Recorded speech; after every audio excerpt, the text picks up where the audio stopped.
दुनिया की निगाह में लोग कहते हैं ये शिव महापुराण की कथा है। दुनिया की निगाह में लोग कहते हैं ये केवल शिव पुराण है, भगवान शंकर की कथा है। पर यदि हम और आप इस कथा को अगर श्रवण करने के लिए बैठे हैं, कथा को अगर सुनने के लिए बैठे हैं, शिव कथा यदि आप और हम श्रवण कर रहे हैं,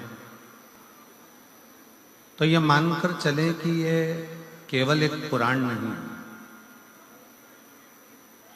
केवल एक पुराण नहीं, ये शंकर का एक स्वरूप है। 20,000 श्लोक जिस पुराण में है, तो ये मानकर चलना कि भगवान के 24 अवतार भी इसी के अंदर समाहित हैं और हर अवतार भगवान का कोई ना कोई सुख प्रदान। जिन संत के दरवाजे पर, जिन संत की चौखट पर बैठकर, जिन संत के द्वार पर बैठकर, उनके निज घर में बैठकर आप और हम कथा सुन रहे हैं, तो पहले तो ये विचार करो कि किसी के घर में और किसी के दिल में घुसना सबसे कठिन काम है। दिल में और किसी के घर में प्रवेश करना बहुत कठिन है, बहुत कठिन। अगर आप और हम तारा बाबा जी की कुटिया में बैठकर कथा का रस तत्व ग्रहण कर रहे हैं या शिव कथा सुन रहे हैं, भगवान शंकर की कथा को श्रवण कर रहे हैं, तो ये मानकर चलें कि ये कहीं ना कहीं शिव की कृपा से, भगवान देवाधिदेव महादेव की कृपा से, और भगवान शंकर ने कोई बहुत बड़ा रिश्ता आपका और हमारा निभाया होगा, जो एक संत के घर में बैठकर कथा को सुना। और मैं निवेदन करूंगा गोपाल जी कांडा जी से, श्री गोविंद जी कांडा जी से, कि हमारे जीवन की भी ये एक ही कथा ऐसी होती है जो किसी संत के घर में बैठकर बांचने का सौभाग्य मिलता है।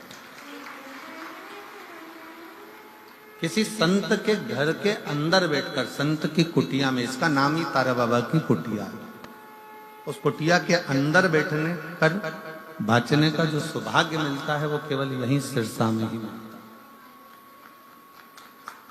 और आपको भी, मुझे ऐसा लगता है कि श्रवण करने का जो सौभाग्य मिलता होगा शिव पुराण को,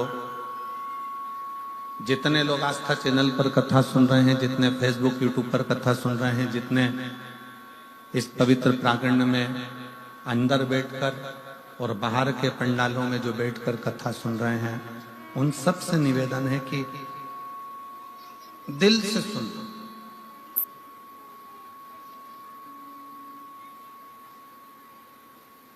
और बोले जितना बन सकता है उतना गुणगान शिव का कर। आप आए, पहले आओ, पहले पाओ, आ गए, बैठ जाओ और कथा का रस तत्व ग्रहण करो और अपने घर को जाओ। शिव की भक्ति है, शंकर के दरवाजे पर सबकी समता रखी। संत का दरवाजा, एक गुरु का दरवाजा, एक शिव का दरवाजा एक ऐसा होता है जहां पर कोई भेद उसकी साक्षी में नहीं होता। भगवान शंकर की साक्षी में कोई भेद, संत के दरवाजे पर कोई भेद शिव भक्त के यहाँ नहीं। एक अपने बाप के घर, पिता के घर, और दूसरा परमात्मा के दर, बिना संकोच के जाना चाहिए। पिता का घर है, मान लो कोई बात आ गई तो पिता को एक बार अपने दिल का दुखड़ा, अपने हृदय की बात जरूर कहो। अपने पिता के पास में इतनी दौलत नहीं है, माना अपने बाबुल के पास, अपने पिता के पास में इतना धन नहीं है कि वो तुमको कुछ देगा। अपने पिता के पास, अपने बाबुल के पास, भले बाबुल के पास में, पिता के पास में कोई दौलत ना हो, धन ना हो, संपदा ना हो, कुछ भी देने का नहीं हो, तो भी पिता के पास में अपने दिल की बात जरूर कहना चाहिए। शंकर की कथा कहती है, भगवान शिव का शिव महापुराण कहता है कि स्वयं जब माता लक्ष्मी जी की मां ख्याति देवी भगवान नारायण की सास,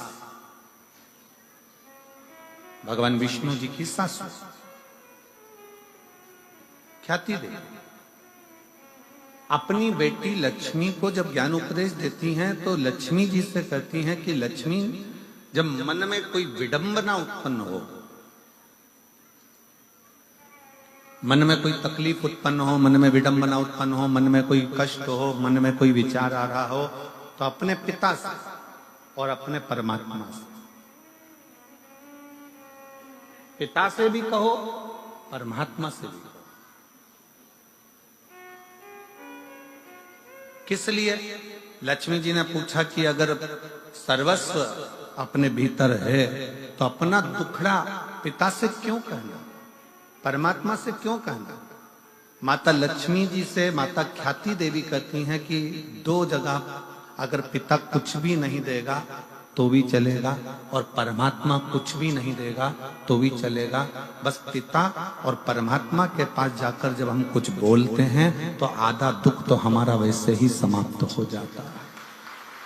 एक पिता के पास में और एक परमात्मा के पास, भले वो दे ना दे पर अपने मन की बात जरूर कहो। तो गौरव होना चाहिए इस पवित्र भूमि पर जहां संत तपस्या करें। तारा बाबा जी जिस भूमि पर बैठकर अपनी साधना में डूबे रहे, कितना विचित्र संत होंगे जिनका जन्म शिवरात्रि का है और जिनके प्राण भी शिवरात्रि पर गए हों, वो साधारण संत नहीं हो सकते। जिनका जन्म भी शिवरात्रि का है और प्राण भी शिवरात्रि पर जावे, वो सहजता नहीं। कितनी पवित्र भूमि होगी सिरसा की, जिस पवित्र भूमि पर बैठकर गुरु नानक देव जी ने 40 दिन तक तप साधना करी है और इस पवित्र भूमि पर बैठकर अपनी आराधना में लीन रहे हों, ऐसे गुरु नानक देव जी की पवित्र भूमि सिरसा रही है। विचार करिएगा कितनी पवित्र भूमि होगी। संत रविदास जी जिस भूमि पर बैठकर भगवत भजन में डूबे हो, कि वो पवित्र भूमि है जहां पर केवल मनुष्य देखा जाता है, यहाँ जाति में नहीं बांटा जाता, यहाँ संप्रदायों में नहीं बांटा जाता, यहाँ एकता देखी रही थी। कुंभ के मेले से हमने गाड़ी रुकवाई और गाड़ी रुकवा कर दोनों से पूछा, जीजियो इधर आओ। दोनों जीजी बड़ी खुश हो गई, चलो आज महाराज जी ने हमको हेलो हाय तो करा। अब वो दोनों जीजियां खुश होकर, हमने एक के सिर पे इतनी बड़ी पानी की बोतल थी, लगभग 5 लीटर 6 लीटर गंगा जल भरा होगा, और दूसरी के पास में कुछ नहीं था, बड़े आराम से चल रही थी वह मस्त होकर। और चलती चलती कुछ पन्नी में से निकाल के बाजू में उसकी कमर पे खोसा हुआ था, जैसे लोग मोबाइल खोसते हैं ऐसा कुछ खोसा था, उसमें से निकालती जा रही थी, खाती जा रही थी। उसमें से एक बड़ी, जैसे उसने हमने रोका, उसको बड़ी खुश होकर नाचने लगी। श्री शिवाय नमस्ते। हमने कहा क्या खा रही हो जीजी? तो कहे हम कुछ भी खा रहे हो पर तुम हमारे प्राण मत खाओ।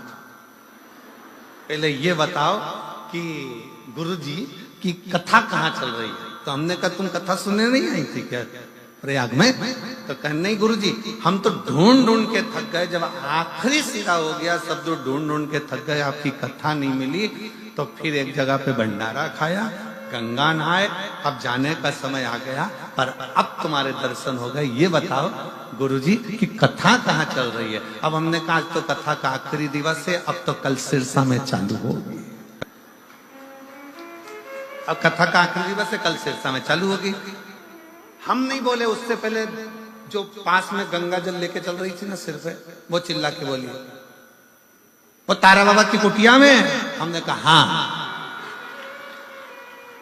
हम नहीं बोले, बाजू वाली गंगा जल लेके बोली, प्रसन्नता हुई, वो बाजू वाली बोली, हमने तारा बाबा की कुटिया में बस इतना बोला, तो हम बोले हाँ हाँ वहीं पर कथा चालू होगी।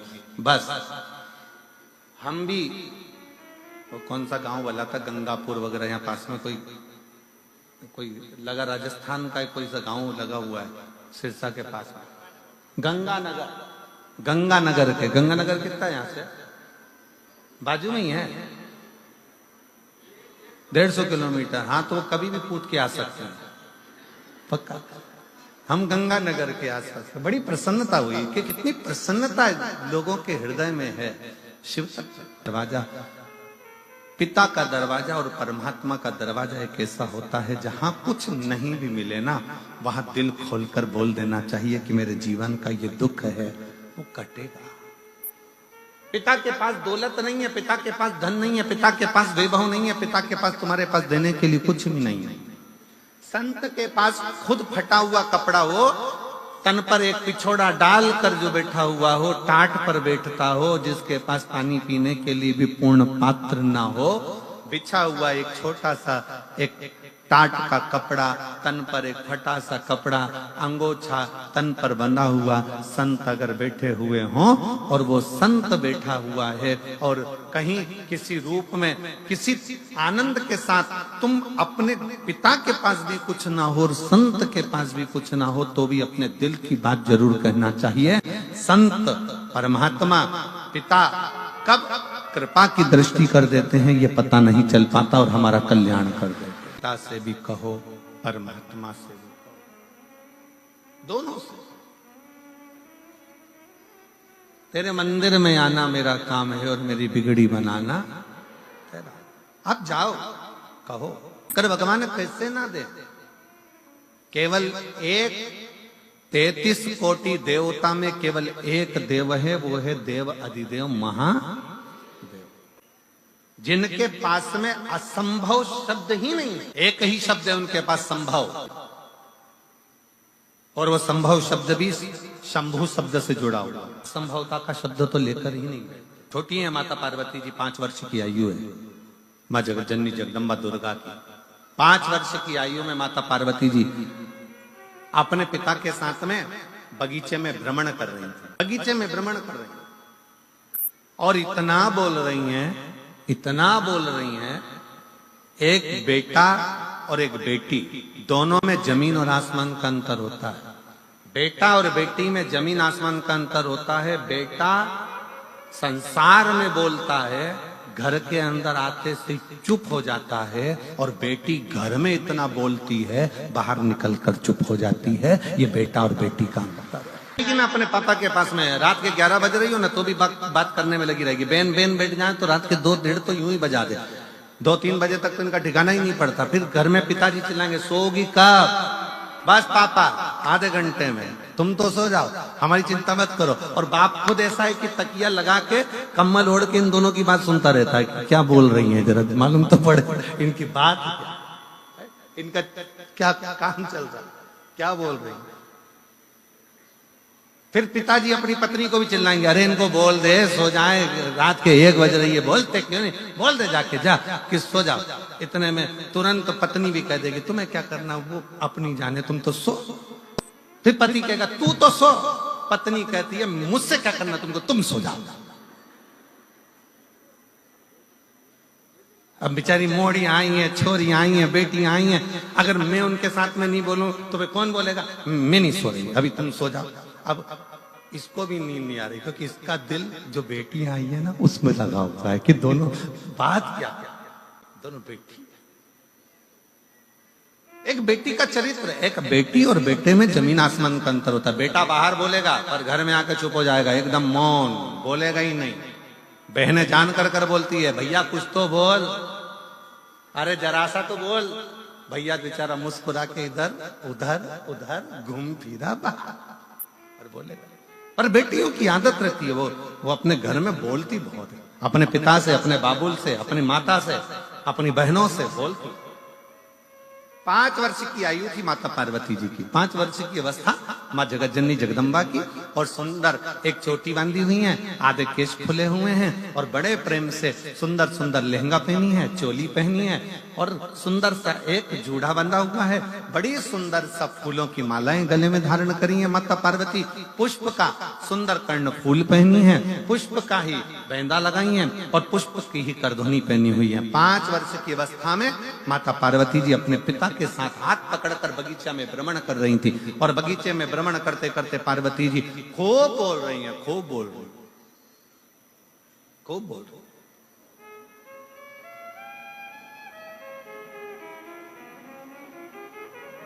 और माता पार्वती जी जब बगीचे में भ्रमण करती बोली, खूब आनंद के साथ जब बोलती रही, खूब बोली, तब माता पार्वती जी 2 प्रश्न कर दिए अपने पिता से। पिताजी,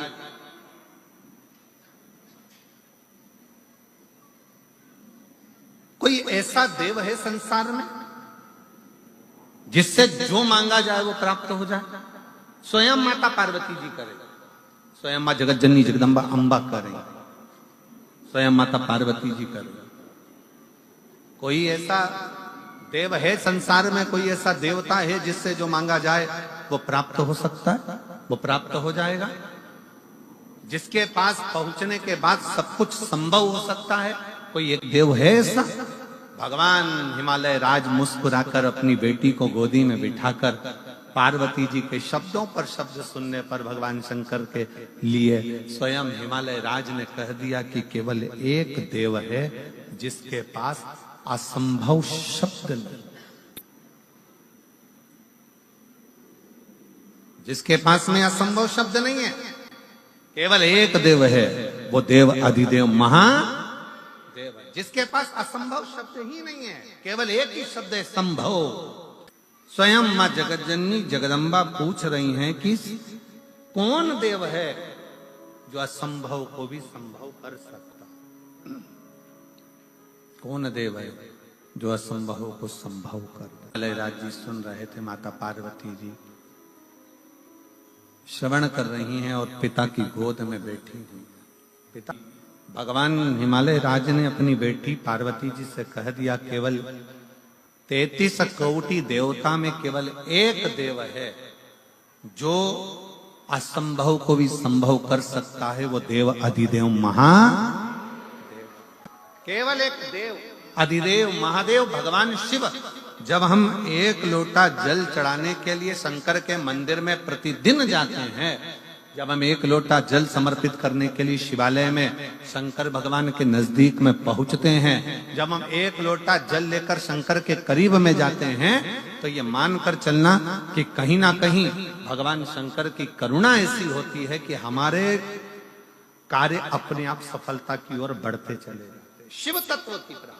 क्यों महापुराण में 2 चीजों का स्मरण कराया गया। एक है पहले नंबर पर आपका भरोसा, आपका विश्वास। आपका विश्वास कितना है शिव के प्रति, शंकर भगवान के प्रति आपका भरोसा कितना, शंकर के प्रति आपकी दृढ़ता कितनी, शिव जी के प्रति आपका समर्पण कितना, शंकर भगवान के प्रति आपका भाव कितना शिव पर करते हो, कितना विश्वास आप भगवान शंकर पर करते हो।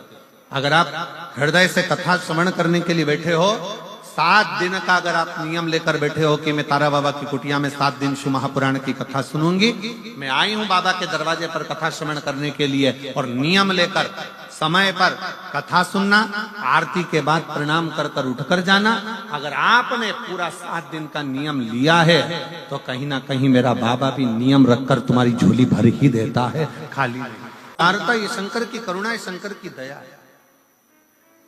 आप विश्वास कितना करते हो शंकर भगवान के प्रति? स्वयं मां जगत जननी जगदम्बा पार्वती जी 5 वर्ष की अवस्था धारण कर जब हिमालय राज जी के हाथ पकड़कर भगवान हिमालय राज के साथ में निकल कर जा रही हैं और बगीचे में घूमती घूमती बोलते बोलते अपने पिता के पास में आकर कहती हैं कि वो कौन देव है जो असंभव को संभव कर दे?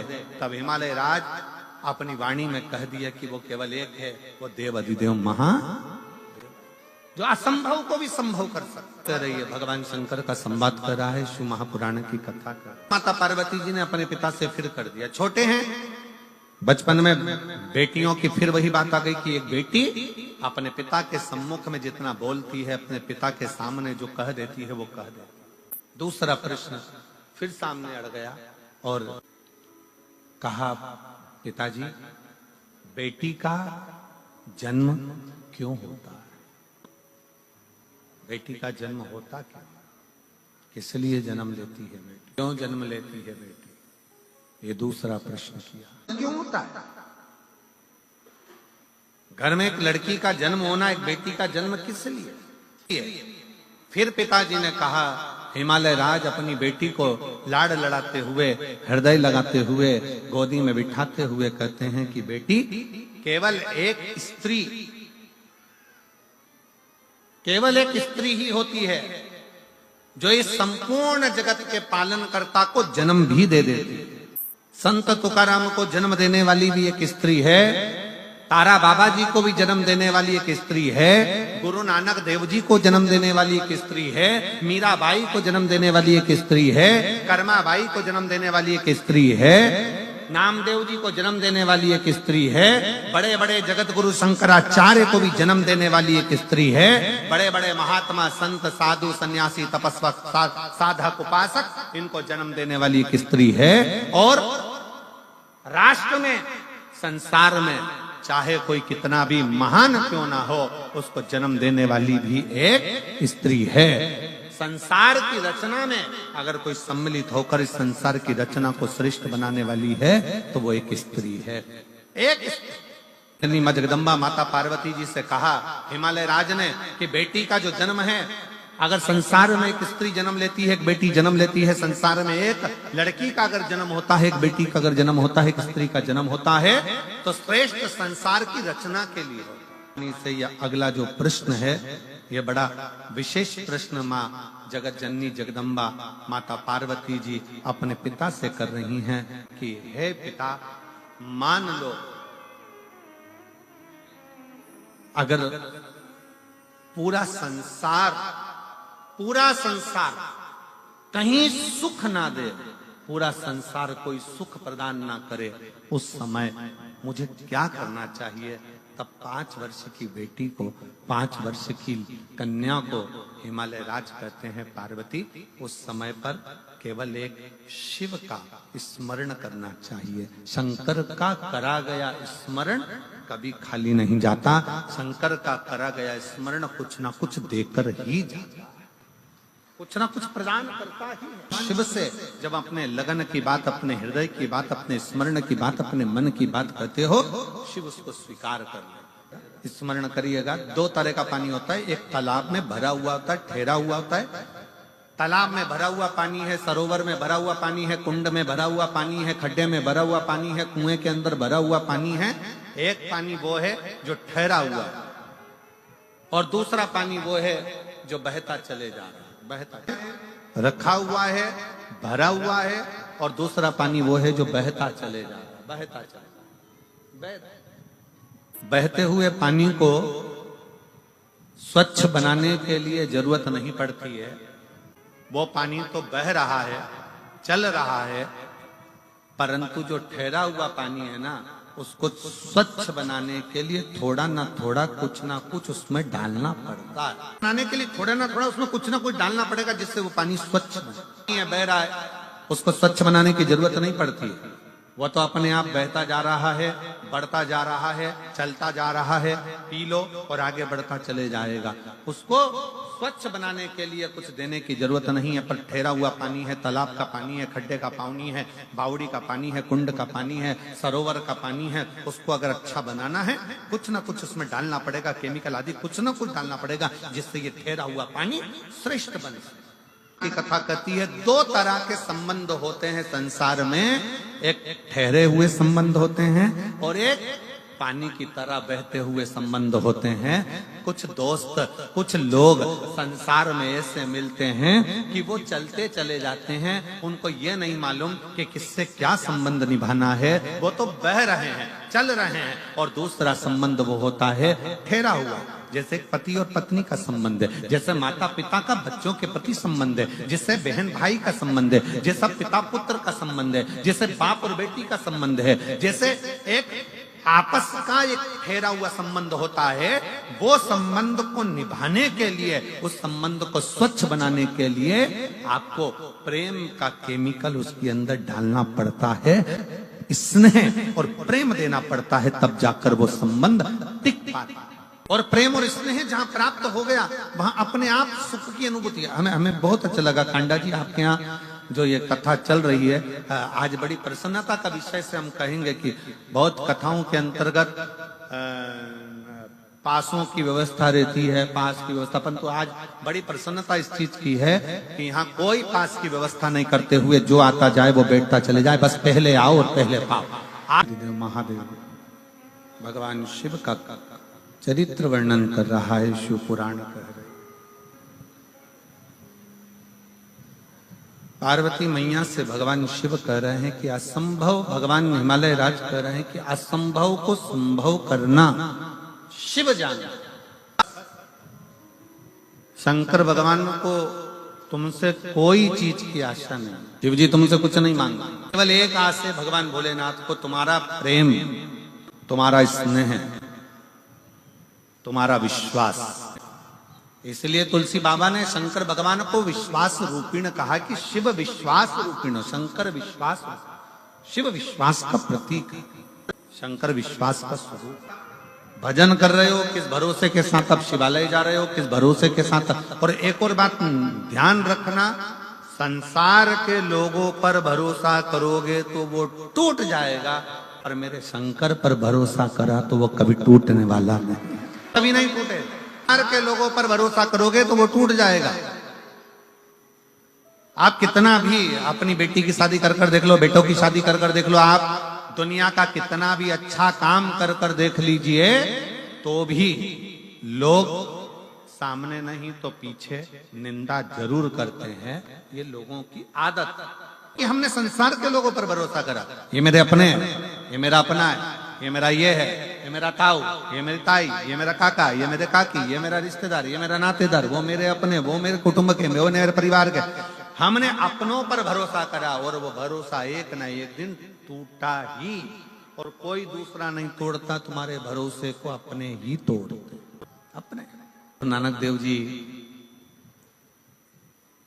बैठे हुए थे और बाले गुरु नानक देव जी के पास में आए, जो बोले सो निहाल सस आया, और बाले आया और बैठ गया। बहुत देर तक गुरु नानक देव जी को निहारता रहा, बहुत। थोड़ी देर बाद क्या हुआ कि दो पति पत्नी झगड़ा करते आए, ये तेरा, वो तेरा, वो तेरा, वो तेरा, वो तेरा, वो तेरा, वो तेरा, वो तेरा करते करते, और गुरु नानक देव जी के पास आकर बाले बैठा, और गुरु नानक जी को, नानक देव जी का चेहरा देखा और बड़े प्रसन्नता में देख रहा गुरु नानक देव जी को, बड़े प्रसन्न। अब वो दो पति पत्नी का जोड़ा आया, वो तेरा तेरा तेरा तेरा करते करते, ये तेरा, ये तेरा, ये तेरा, ये तेरा, ये मेरा, ये तेरा तेरा करते करते, और वो पहुंचा। और जैसे ही वो पहुंचा तेरा तेरा करते करते, तो नानक देव जी नेत्र खोले, और नेत्र खोल कर बाले से कहते हैं, बाले कितनी सुंदर झगड़ा कर रहे हैं, तेरा तेरा कर कर झगड़ा कर रहे हैं। बस यही झगड़ा बाले उस परम पिता परमात्मा से होना चाहिए कि संसार में मेरा कुछ भी नहीं है, हे परमात्मा सब कुछ तेरा है, ये झगड़ा होना चाहिए। विश्वास शिव को सबसे ज्यादा मूल, भगवान शंकर को सबसे ज्यादा दृढ़ है आपका भरोसा। संसार पर करा टूटेगा, निश्चित है, बिल्कुल टूटेगा, पर शिव पर करा कभी नहीं टूटता। कब टूटता है? जब हमारा विश्वास डामाडोल होता है। जितनी मेरी जीजियां बैठी हैं ना, और जितने मेरे जीजा बैठे हैं, जितने मेरी बेटियां और बेटे, मेरी माताएं, मेरे भाई बैठे हैं, चाहे इस पंडाल में बैठे हों, चाहे बाहर के पंडाल में बैठे हों, जितने भी कथा श्रवण करने के लिए बैठे हैं, अगर आप कथा सुनने के लिए आए हो और पूर्ण भरोसे के साथ आए हो कि मैं कथा सुनूंगी और बाबा मेरा दुख काटेगा, तो निश्चित है 3 महीना भी नहीं लगता, 1.5 महीना भी नहीं लगता, 15 दिन भी नहीं लगता, 7 दिन में काट। आप विश्वास कितना करते हो, शिव पर भरोसा कितना करते हो। और जहां हमारे मन में दृढ़ता कम हुई, जहां हमारे मन में विश्वास कम हुआ, होगा कि नहीं होगा, फिर मन में आया इतने सारे लोग कथा सुनने आएंगे। कई लोग सिरसा के निवासी कई ऐसे हैं जो घर में बैठकर विचार करते हैं, इतने सारे लोग आएंगे, जाऊं कि नहीं जाऊं।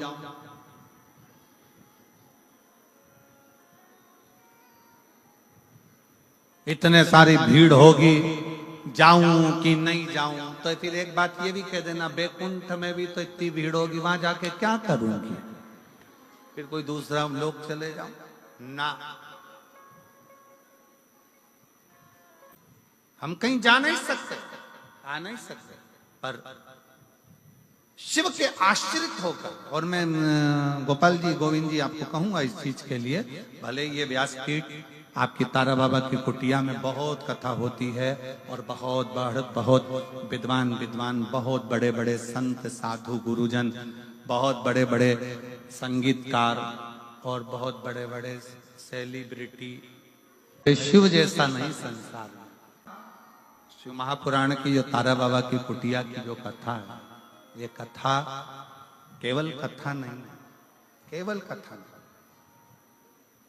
यहां तारकेश्वर महादेव के सम्मुख में बैठकर, तारा बाबा जी के इस कुटिया में, उनके घर में बैठकर शिव की कथा सुनना,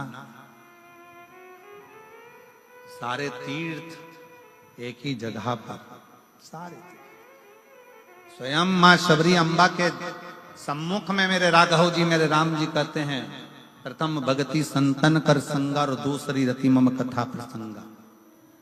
संतों का सानिध्य, तारा बाबा का सानिध्य और कथा का प्रसंग और शिव महापुराण की कथा, ये तीनों का जो संगम होता है, ऐसा लगता है कि स्वयं प्रयाग चलकर यहीं पर आ गया। सिरसा के आसपास में रहने वालों से दिल से सुनो और दिल से प्रार्थना करो, कब क्या देगा कैसे, ये हम इतने पत्रों नहीं पढ़ पाते, बहुत कम, ये थोड़े बहुत पत्र हम भी निगाह से देख कर रखते जाते हैं। इतने पत्रों को पढ़ना ये तो पहले दिवस है, कितना देता है बाबा, ये उसके ऊपर निर्भर कर, नहीं तो और क्या है, शंकर का गुणगान नहीं तो और क्या है, शिव की भक्ति नहीं तो और क्या है।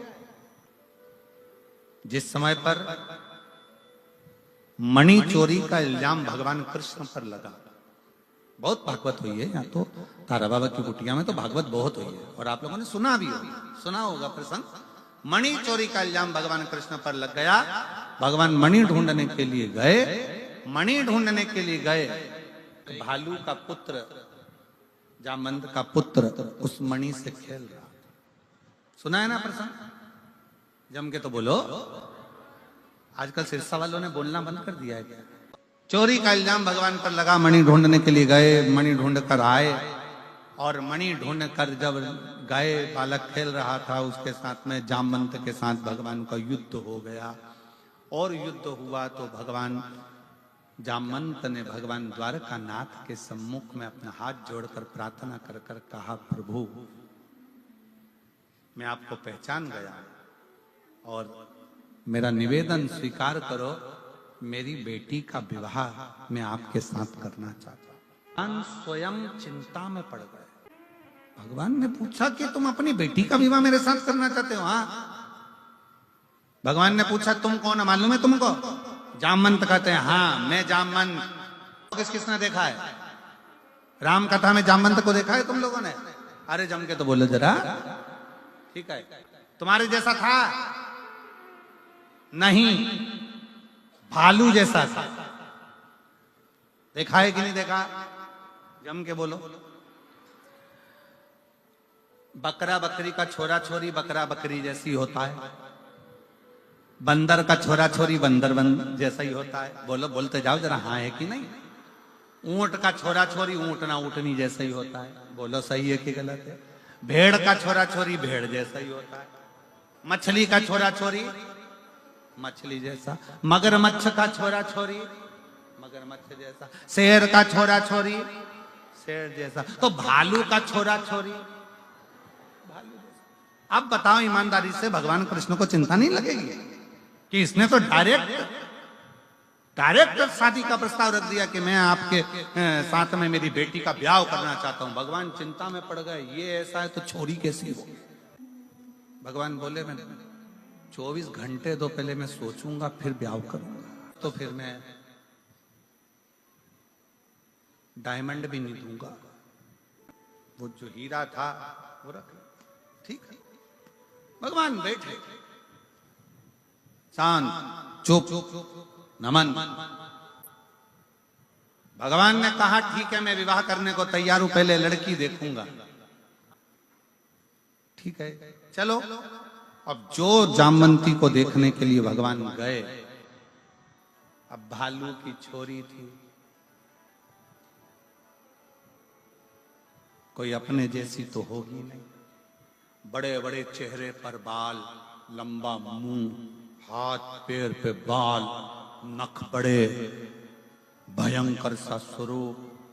भगवान ने मन में सोचा ये मेरे लिए थे। भगवान कृष्ण फिर चुप हो गए। तो क्या बोलूं, विवाह के लिए हां भरूं कि ना भरूं? पर ये भालू की बेटी से, जामंत की बेटी से विवाह करूंगा, कहां की श्रेष्ठता, कहां की श्रेष्ठता? भगवान कृष्ण से रहा नहीं गया। तब भगवान कृष्ण मन में विचार कर कर जब मणि ढूंढने के लिए गए, एकांत में बैठ गए भगवान कृष्ण, और एकांत में बैठकर शंकर को विचारने लगे, शिव का स्मरण करने लगे। शंकर भगवान का जैसे स्मरण करने लगे कि मैं भालू की बेटी से विवाह कैसे कर लूं, जामंत की बेटी से विवाह कैसे कर लूं, शिव का स्मरण कर रहे थे भगवान गौरी शंकर। स्वयं भगवान शिव लीला करते करते, नट लीला करते करते भगवान कृष्ण के सामने आकर खड़े हो गए। और भगवान कृष्ण ने ऐसी नट लीला करी कि द्वारकाधीश की बुद्धि में वो नट लीला बैठ गई। और भगवान द्वारकानाथ की नट लीला भगवान द्वारकाधीश की बुद्धि में बैठी। और भगवान कृष्ण ने तुरंत जाकर शिव के पास से होते हुए भगवान कृष्ण तुरंत जाकर कह दिए जामंत से कि मैं शादी करने को तैयार, मैं विवाह करने को तैयार, पर मेरी एक शर्त है, मेरी वो शर्त को तुम स्वीकार करो। जामंत ने पूछा कौन सी शर्त है? शर्त यह है कि लड़की अपना चेहरा जब तक मैं नहीं बोलूं तब तक ना दिखा, उसका पूरा शरीर ढका होना चाहिए, उसका एक अंश भी दिखना नहीं चाहिए। जामंत ने अपनी बेटी जामंती से कहा, बेटा तेरा जो मन था, राम जी का दर्शन तूने किया था और तूने कहा था कि मैं राम जी से विवाह करना चाहती हूँ, तो राम जी ने कह दिया था मैं एक पत्नी व्रत का पालन कर रहा हूँ, इस समय नहीं करूंगा, पर अगला मेरा कृष्ण अवतार होगा तब मैं विवाह करूंगा। तो वो विवाह करने को तैयार हैं, पर उनकी एक शर्त है कि तू अपना चेहरा मत दिखाना, अपना शरीर मत दिखाना, पूरा कपड़े में ढक कर रखना। तो कहा ठीक है, मैं तैयार। जामवंती ने लॉन्ग लहंगा पहना, लंबा, पूरा शरीर ढका, सिर पे पूरा पल्लू ढककर, पूरा चेहरा ढककर और पूरा शरीर ढककर, पूरा शरीर ढककर जामवंती का मंगल विवाह भगवान कृष्ण के साथ हुआ। अब भगवान कृष्ण लेकर सीधे द्वारकापुरी में पहुंच गए। और उन्होंने जो शंकर जी ने आज्ञा करी थी, जो शिव जी ने ज्ञान दिया था, वो आज भगवान कृष्ण निभा रहे हैं। जैसे ही द्वारकापुरी में पहुंचे और रुक्मणी जी को मालूम पड़ा, रुक्मणी जी को लगा कि भगवान कृष्ण आए, रुक्मणी जी आरती की थाली लेकर आई। भगवान की आरती उतारने के लिए जैसे ही पहुंची, पहुंचते से ही रुक्मणी जी ने क्या देखा कि इनके पास में कोई स्त्री है। और देखते से ही रुक्मणी जी ने थाली नीचे रखकर पूछा ये कौन है? भगवान बोले ये मेरी अर्धांगिनी है, मेरी पत्नी। तो रुक्मणी जी बोली मैं कौन हूं? भगवान बोले तू भी है, तू भी है। आपने विवाह करा? हाँ। रुक्मणी जी ने कहा चेहरा दिखा तेरा। भगवान ने कहा था जब तक नहीं बोलूं मुंडा मत दिखा, चेहरा दिखा तेरा। जामवंती जी चेहरा ना दिखा।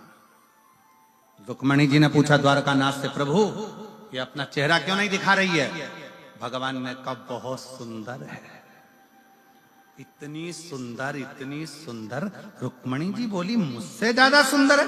भगवान बोले तू तो उसके पाँव की धूल नहीं लगे, वो इतनी सुंदर। प्रभु आप मेरा अपमान कर रहे हो। भगवान बोले अपमान की बात नहीं है, सुंदर बहुत है। अब मैं देखती हूँ। रुक्मणी जी ने हाथ से उसके चेहरे को देखने के लिए उसका पल्लू हटाया, उसने जम के पकड़ लिया, देखा ना। रुक्मणी जी को गुस्सा आ गया, थाली में से जल का पात्र उठाया, हाथ में जल लिया। मैं श्राप देती हूं कि जितनी सुंदर मैं हूं बस तू उतनी सुंदर रह जा। मैं तुझे श्राप देती हूं, जितनी सुंदर मैं हूं बस उतनी सुंदर रह जा। भगवान ने कोनी मार के कहा उठा दे पल्लू। डायरेक्ट नहीं देता, थोड़ा घुमा फिरा कर देता है, पर देता बहुत अच्छा, देता बहुत। और जामंती का चेहरा रुक्मणी जैसा हो गया, सुंदर हो गई। जामंती बड़ी सुंदर दिखी। और जो जामवंती ने अपना चेहरा दर्पण में देखा तो सबसे पहले द्वारकानाथ के चरण पकड़ लिए। रे द्वारकाधीश, गजब का काम करा, एक भालू की छोरी के इंसान बना दिया, तुझे इतना सुंदर बना दिया। द्वारकानाथ कहते हैं, जामवंती ये मैंने नहीं करा, मैं तो तुम्हारा जब विवाह का प्रस्ताव आया तो सोच में पड़ गया कि एक भालू की बेटी से, जामवंती से कैसे शादी करूं। तब मैं बैठकर शिव का भजन कर रहा था। शिव ने नट लीला कर कर मुझे ये दर्शन दे दिया और वो दर्शन का फल ये मिला कि आज तो रुक्मणी जैसी सुंदर हो गई। तब जामवंती ने कहा, अब मैं किसी से भी कहूंगी, कोई भी चीज मांगूंगी तो किसी दूसरे से नहीं, देवाधिदेव महादेव से मांगूंगी। शिव तत्व है, भगवान शंकर की भक्ति है, शिव का स्मरण है, शंकर का मंत्र जाप, शंकर का नाम जाप। दुनिया के लोगों को लगता है भगवान हमारी नहीं सुन रहे, दुनिया के लोगों को लगता है भगवान हमारी कब सुनेंगे। सुनता है, थोड़ा समय लगता है, समय लगेगा पर देगा। शिव महापुराण की कथा क्या देता है शिव, कैसे देता है शिव, कब देता है शिव, ये उसके ऊपर आश्रित है। रुक्मणी जी देखकर आश्चर्य हो गए। भगवान शंकर का संवाद कर रहा है, शिव महापुराण वर्णन कर रहा है। आपका विश्वास, आपका भरोसा, आपकी दृढ़ता शिव के करीब में लेकर जाती है, शंकर के पास। शिव के नजदीक केवल एक आपका भरोसा लेकर जाता है, आपका विश्वास लेकर जाता है। जैसे जामवंती जी ने यह विचार कर लिया था कि अगर अब मैं कुछ बोलूं भी तो मेरे शंकर को ही। लोटा जल चढ़ाने के लिए शंकर जी के दरवाजे पर जा रहे हो, शिव जी के मंदिर जा रहे हो,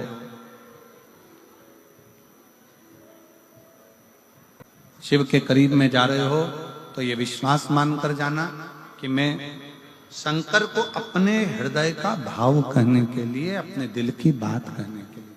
संसार के लोगों से अगर अपने मन का भाव कहोगे ना, अपने दिल की बात कहोगे, अपने दुखड़े भी अगर रहोगे संसार के लोगों के आगे, तो संसार के लोग केवल हंसते हैं, फिर बाद में ताना कसते हैं। पर यदि अपना मन का भाव, अपने हृदय का भाव, अपने दिल की बात यदि देवाधिदेव महादेव से कहोगे ना, ना वो हंसता है ना ताना कसता है, वो हंसने वालों पर और ताना कसने वालों पर मुख पर भी बैन लगा देता है। ऐसी कृपा एक दिन शिव कर दे। करिए, एक देवराज नाम का ब्राह्मण, ब्राह्मण के घर में जन्म लेने वाला, ब्राह्मण के कुल में जन्म लेने वाला भी गलत संगत में पड़ने के बाद में चोरी का धन लेकर शिव के मंदिर में चला गया। शंकर के मंदिर में ताप पड़ रहा था, शरीर में कष्ट था, दुबक कर बैठ गया। बुखार आ रहा था, ठंड सी लग रही थी, दुबक कर बैठा। और वहां कोई शिव पुराण की कथा चल रही थी, उसमें महाराज जी थोड़ी थोड़ी देर में हर हर, आवाज नहीं आई, जरा दमदारी से बोला हर हर, ऐसी अब आवाज जोरदार। जैसे ही उसने हर हर महादेव कहा, जैसे ही उसने हर हर महादेव कहा, थोड़ी थोड़ी देर में उसको मस्तक में दर्द हो, वहां से बाहर निकल गया। बेलपत्री के वृक्ष की छांव में जाकर बैठ गया। बेलपत्र के वृक्ष की जो छांव थी उसमें जब वो बैठा, उसको मालूम नहीं है कि मैं बैठ रहा हूं तो कहां बैठा।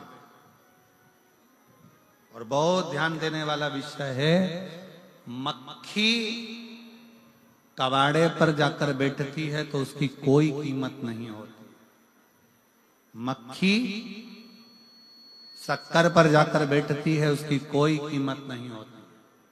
मक्खी सब्जी पर जाकर बैठती है, उसकी कोई कीमत नहीं होती है।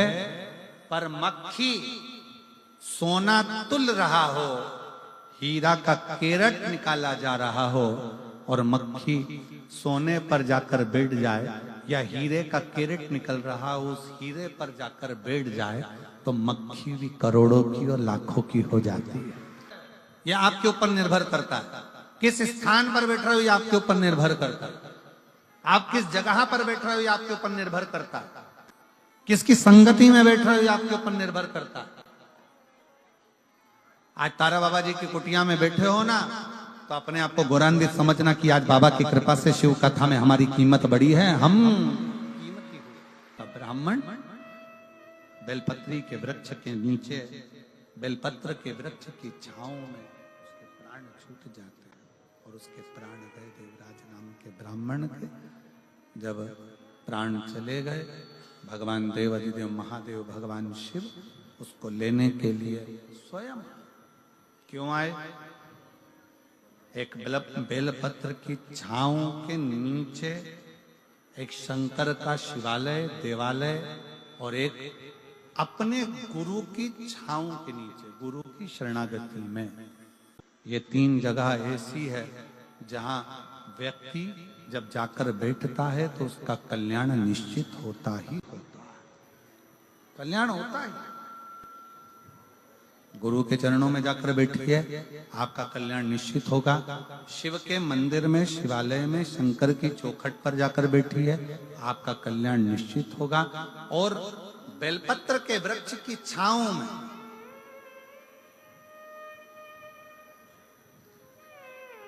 कुछ वृक्ष हमारे सनातन धर्म में, हमारी संस्कृतियों में बताए गए। आंवले का वृक्ष, पीपल का वृक्ष, बट वृक्ष, शमी वृक्ष, बेल वृक्ष, ये कुछ वृक्ष ऐसे हैं जिनकी छांव में बैठने से फल की प्राप्ति होती है। और कहा अगर जीवन में बहुत तकलीफ हो, बहुत कष्ट हो, बहुत परेशानियां चल रही हो, तो एक बार बेलपत्र की छांव में बैठकर, एकांत में बेलपत्र की छांव में बैठकर भगवान शंकर का स्मरण बड़े प्रेम से करा करो। बेलपत्र की छांव में बैठकर जैसे ही देवराज नाम का ब्राह्मण बेलपत्र की छांव में बैठा, बेलपत्र के नीचे जैसे ही बैठा, वो बेलपत्र की छांव में उसके प्राण छूट गए। प्राण छूटे, भगवान शंकर नंदी लेकर आए। भगवान शिव नंदी को लेकर पधारे और जैसे ही भोले बाबा नंदी को लेकर आते हैं, इसको नंदी के ऊपर बिठाते हैं। ये पूछता है मैंने कौन सा पुण्य करा। अभी जैसे हमने आपसे कहा कि सिरसा वालों का कोई ना कोई पुण्य तो प्रबल है। विराज रहे हैं संत, यहाँ विराज रहे हैं रविदास बाबा तप साधना करे, गुरु नानक देव जी तप साधना करे, तारा बाबा जी तप साधना करे। संतों की भूमि है सिरसा। पूरे भारत में केवल सिरसा एक ऐसा स्थान रहा जहां पूरे भारत में अंग्रेजों ने अपना कब्जा कर लिया था। सिरसा पर भी कब्जा करने वाले थे, पर यहाँ के क्रांतिकारियों ने उन अंग्रेजों को भी मार भगाया था। ये सिरसा की वो पवित्र धरा। पूछा हमने कौन सा पुण्य कराया? ऐसा पुण्य करा तो करा कौन सा, जिस पुण्य के बल पर आज हम नंदी पर बैठकर कैलाश धाम जा रहे हैं। भगवान शंकर ने कहा तुम्हारी माता ने एक लोटा जल शिव को समर्पित करा था और वो माँ लोटा भर जल चढ़ाती थी, पर उसको ज्ञान नहीं था कि उस लोटे भर जल का पुण्य फल क्या। आपको भी नहीं मालूम कि एक लोटे जल का पुण्य क्या है। जब आप चढ़ाते जाएंगे, शंकर की कथा श्रवण करते जाएंगे, शिव की स्तुति करते जाएंगे, तो उसका फल क्या है। श्री शिवाय नमस्तुभ्यं बोलने का फल क्या है, शंकर की कथा सुनने का फल क्या है, ये बाद में मालूम पड़ता है कि बाबा क्या दे। शिव ने कैलाश, बिंदुक नाम का एक ब्राह्मण चोरी का धन लेकर जा रहा था, दीवार पर से कूदा नीचे, पानी के अंदर कूद गया, ध्यान नहीं रहा, प्राण चले गए और प्रेत की योनि में पड़ गए। प्रेत योनि, जल के अंदर जो डूब कर मरता है वो प्रेत योनि में जाता है। उसकी गति नहीं है। सर्प के डसे से मरे हुए व्यक्ति की गति नहीं है। और तीसरा, स्त्री के हाथ से, नारी के हाथ से मरे हुए व्यक्ति की गति नहीं है। ये जितने नए नए लड़के लोग जो होते हैं, नवयुवक लड़के, ये किसी ना किसी छोरी के चक्कर में अगर अपने प्राणों को त्याग रहे हैं, तो मेरा उनसे निवेदन है बिल्कुल मत मरना। तुम्हारा न स्वर्ग मिलेगा न बैकुंठ। मरने का प्लान चेंज करो, इनके चक्कर में क्या मरो। सर्प के डसे से मरा हुआ, पानी में डूब कर मरा हुआ और स्त्री के हाथ से मरा हुआ, तीन तरह से मरे हुए व्यक्ति की गति नहीं। बिंदुक को प्रेत की योनि मिल गई, भटकता रहा, चंचुला देवी के नैनों में जल भर गया। चंचुला देवी ने विचार करा, अपने पति को परम पद कैसे भेज सकती हूं, तो काशी की यात्रा करी और काशी के ही यात्रा में अपने प्राणों को त्याग दिए। चंचुला देवी पार्वती जी की सहेली बन गई। बिंदुक प्रेत योनि में पड़ा हुआ चंचुला ने जाकर निवेदन करा भगवान शंकर पार्वती से, प्रभु कृपा करिए मेरे पति को मोक्ष दीजिए।